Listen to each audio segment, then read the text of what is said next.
C'est vrai qu'il a ce côté très terre-à-terre, hein, justement en ce sens c'est un livre pornographique au sens où il est extrêmement factuel. Il y a quelque chose de très descriptif, documentaire, ce que j'appelle moi documentaire, même si le terme n'est pas tellement littéraire, c'est plus cinématographique, mais il y a une espèce d'effet documentaire qui fonctionne, et en même temps il y a cette espèce de triangulation entre les trois personnages qui crée quasiment un double regard et presque un double discours. Et c'est ça qui est très très intéressant, c'est qu'il y a un vrai clivage. Et entre Mel et Hélène, d'un côté, il y en a une qui est totalement immergée depuis longtemps dans ce milieu, et Hélène, non, c'est Mel, oui, et Hélène qui le découvre, et qui du coup, en plus de ça, ce qui est très intéressant, c'est que ça donne une porte aussi d'entrée au lecteur non initié. Et oui, le par le lecteur regard ou la lectrice d'Hélène. non initié, qui, alors du coup, c'est un bouquin qui peut s'adresser à des connaisseurs, à des initiés de ce milieu, ou à des gens qui pourraient éventuellement le découvrir.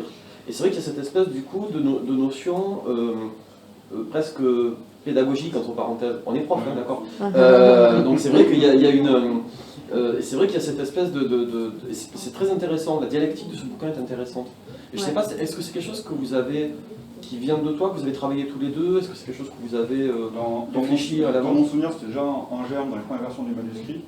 Et ensuite, on a poussé le travail dans ce sens pour le faire davantage exister, davantage prendre de la place. Mais je me rappelle que dans nos premières conversations autour du projet, tu m'avais dit un jour, moi ce que je veux savoir, c'est vraiment comment ça se passe. Est-ce qu'on retire ses chaussures en arrivant dans un gang?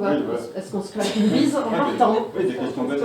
Mais littéralement, on n'aborde pas et qu'il faut aborder justement, parce que encore une fois, c'est la fidélité qui crée le romanesque. Il y a un truc que je trouve, ça m'a entre guillemets fait plaisir de lire ça, c'est quand il dit « Et attention, vous changez de préservatif entre chaque pénétration ».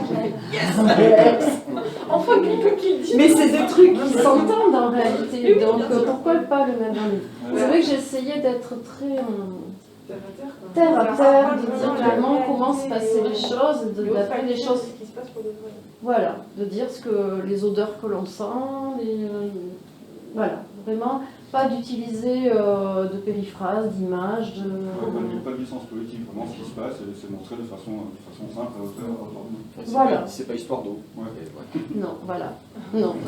Bon, je dis ça parce que c'est considéré comme le bouquin de référence. C'est un bon livre aussi, mais ah, oui. c'est pas ce qu'on voulait faire. Oui, voilà, c'est ça. Voilà. Ah oui, moi, Histoire d'eau, j'adore. Oui. Mais j'ai pas fait Histoire d'eau. Ouais. C'est pas... Voilà, Histoire d'eau, c'est une ode. Oui, c'est un poème. Voilà.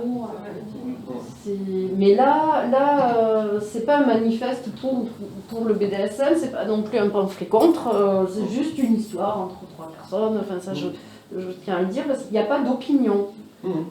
J'essaye pas de montrer quelque chose, je dis juste cette histoire-là, entre ces gens-là. Voilà, je me positionne pas, je veux surtout pas dire un avis ou quoi, je montre, je lève un voile sur une histoire et puis je referme. Et ça, c'est ça.